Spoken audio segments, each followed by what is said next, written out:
एक बार संतों की जमात जा रही थी दर्शन करने के लिए ठाकुर जी का, तो रात्रि में एक घर के बाहर बढ़िया आंगन था, वहीं रुक गए। वो आंगन और वो घर किसी वैश्या का था। वैश्या ने संतों को जब देखा तो उसके मन में भाव आया कि मैं हूं तो नगर वैश्या, लेकिन आज संत मेरे द्वार पर आए, क्यों ना मैं सेवा करूं। संतों के चरणों में जाकर के उस वैश्या ने प्रणाम किया, बोली महाराज मैं योग्य नहीं, मैं लायक नहीं, मैं ऐसी मैं वैसी, आप मेरे द्वार पर कैसे चले आए? मेरे कौन से प्रारब्ध कर्म का फल मुझे देने के लिए आप आए हो? अरे देवी, अब प्रारब्ध कर्म तुम्हारा क्या ये तो हम नहीं जानते, ठाकुर जी की इच्छा थी तो हम रुक गए यहां पर। तुम कौन हो? मैं नहीं बताऊंगी, क्योंकि मैंने सत्य बताया तो आप चले जाओगे। संत बोले नहीं जाएंगे, बताओ ना कौन हो तुम? उसने कहा मैं इस नगर की वैश्या हूं।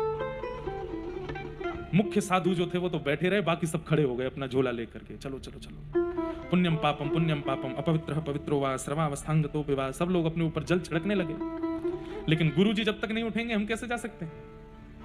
शिष्यों ने कहा गुरुजी चलें? नहीं, अब तो यहीं बैठेंगे।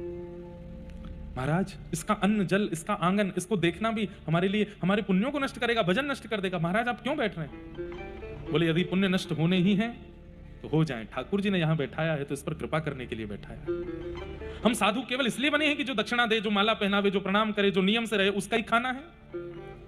जो व्यभिचार में है, जो कहीं ना कहीं भटक गया है, उसको सुधारना हमारा कर्तव्य नहीं है। वो कितनी दीनता से, कितने भाव से प्रणाम कर रही है और तुमको उसकी उसकी उसकी क्रिया दिखाई दे रही है, तुमको उसका भाव नहीं दिख रहा। देखो बेटी, हम तुम्हारा अन्न स्वीकार नहीं कर सकते, हम तुम्हारा जल भी नहीं पी सकते, हम तुम्हारी कोई भी सामग्री नहीं ले सकते, क्योंकि उसमें पवित्र क्रिया से कमाई गई वस्तु नहीं है। लेकिन भूखे भी कैसे रहें? अब तुम्हारे द्वार पर आए हैं तो।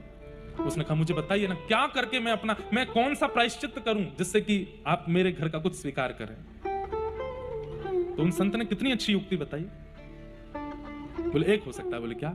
तुम्हारे घर में जितना धन है, जितना भी धन है, 1 रुपया भी मत बचाना, सब कुछ लेकर के आओ, उस सबसे जितना सोना हो सके खरीदो और उस सोने का दिव्य मुकुट बनवाओ, ठाकुर जी को भेंट करो, ठाकुर जी को अर्पित करो, अपना सर्वस्व ठाकुर जी के श्री शीश पर चढ़ा दो। हमको अर्पित करोगी, हम स्वीकार नहीं कर पाएंगे, हमें तप करना पड़ेगा, भजन करना पड़ेगा, तब जाके तुम्हारे द्वारा दिया गया वस्तु हम पचाने के अधिकार, पर इतना तप नहीं कि हम तुम्हारा धन ले सकें। ठाकुर जी तो स्वीकार करेंगे।